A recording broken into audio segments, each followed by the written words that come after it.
What up, though, could also mean, hey, how are you? Or, oh, you want to fight? Which one did Isaiah Stewart use? You want to fight? Oh, okay.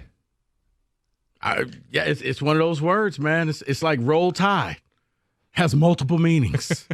You remember that ESPN commercial with all they were at a funeral. Roll tide, roll tide. Roll damn tide.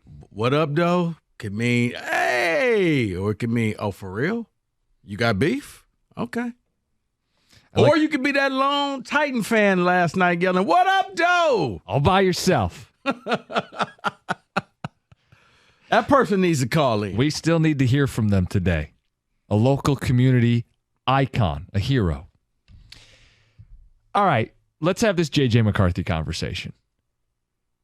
We touched on it briefly yesterday in a blitz. David had a mock draft. Where's JJ going? I think he was 12th in that mock draft. Correct. The Ringer has a mock out today. Has him going 8th to the Atlanta Falcons. I saw an NFL reporter say there is significantly higher interest on JJ McCarthy than they could have imagined. A source says a team has him as QB2 on their board. I don't know where this is going to get to by draft night, but I have a few questions. One, how high is outrageously high for JJ McCarthy to go in this draft? And two, is the hype out of control? Outrageously high. I think like if he went 1 or 2, you'd be like, oh, come on. If he went 1 or 2, all of a sudden I think you're now hitting that Baker Mayfield. Like, where did this come from? What do these people know that I don't, that I didn't see? Do you think top 10 is reasonable? No, I don't. You don't? I don't. And that's not to take away. It's just his body. I look at his body of work and the fact that, yeah, people are probably, well, he had this game. He had, they won the majority of the games without him. They ran the ball. It was Blake Corum. Really got things done. And the dime. But other than that, because of the body of work, I would say probably like 15 to 30. I would see him. You see him as a middle to back end of the first round guy. Yeah. Okay. I see him like in the mix. I would probably go with Bo Nix. Now I know David is saying he's anti-Bo Nix and they're anti-Michael Penix because they're too old. My thing is I don't care. If I'm a team that's ready to win right now, like you're the Vikings and all you need is a quarterback, I want a guy who's a little older. I want a guy that has been around for a while. Granted, it's college, but yeah, I see JJ going to a team where, you know what, he could sit and learn for your whole draft and stash. He could sit, learn for a year. You got a quarterback that maybe you don't know what you're going to do with him. Like, this is one where had the Lions not taken Hendon Hooker, if you took JJ and said, okay, we're going to roll the dice and see what we're going to do with the quarterback next year. If not, we'll go younger. I don't know if you're ready to, because if you get drafted in the top 10, you're the franchise. You're the quarterback. You don't get to sit. This ain't the Steve McNair year where you get to sit for a couple of years and learn. You're going to be in there by week 3 or 4. You're QB1. Teams picking in the first round early that need a quarterback. Chicago 1, Washington 2, New England 3. We'll skip Arizona and the Chargers. Giants at 6. Tennessee at 7. You could make an argument. Atlanta at 8, definitely.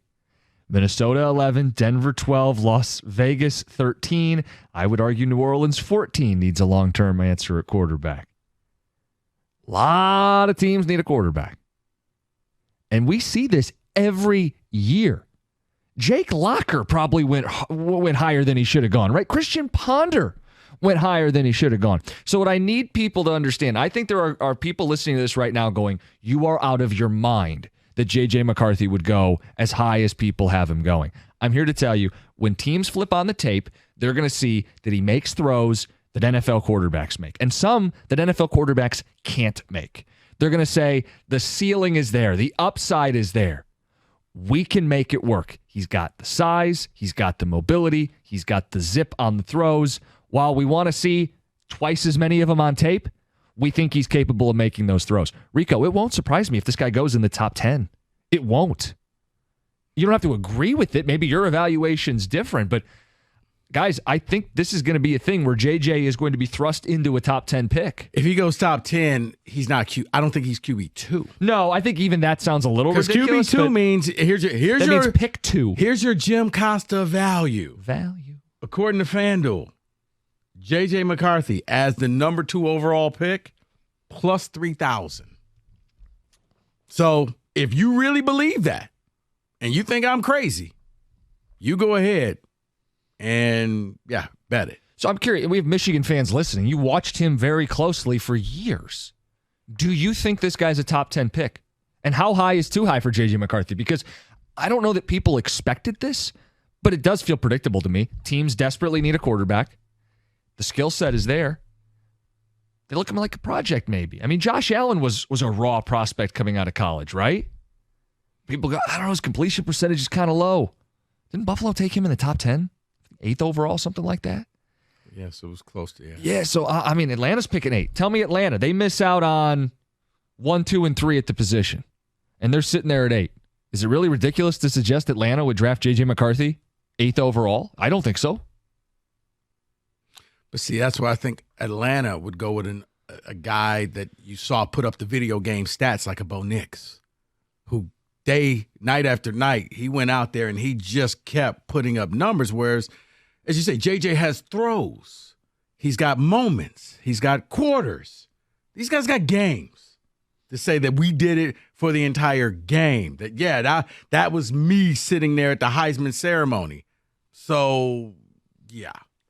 248-539-9797. David, as a Michigan football fan, JJ was seen as a game manager at times. Threw 3 touchdowns against Alabama in the playoff win, and you saw pro throws.